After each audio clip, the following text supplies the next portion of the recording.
Example 2, we're using interval notation to express all real numbers less than or equal to a or greater than or equal to b. So we want to write the interval expressing all real numbers less than or equal to -1 or greater than or equal to 1. So let's take a look at the first part. All real numbers less than or equal to -1. I wrap the green around it because in order for me to write this in terms of x is less than or equal to -1. Or in purple here, we can say that x is greater than or equal to -1. So again, I want to graph so that I can visually see what's happening.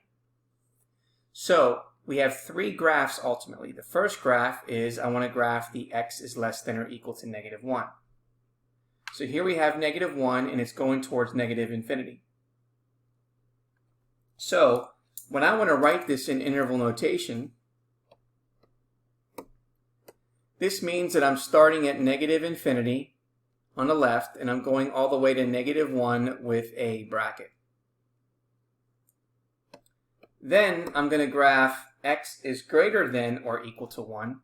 So we have at 1 going towards in positive infinity. So we have bracket 1 going to positive infinity with a parenthesis. So now we're going to draw both of these on the graph. So we have -infinity all the way to going to -1 inclusive. And then we skip all the numbers between -1 to +1. And then we have +1 inclusive all the way to positive infinity. So since we are not including these numbers, we have to use this union to separate these two. So we end up getting -infinity to -1, bracket, union, bracket 1, comma, infinity. So we have to write two intervals for this example. Again, the first interval must indicate all real numbers less than or equal to 1. So this interval begins at -infinity and ends at -1, which again is written as -infinity to -1 with a bracket.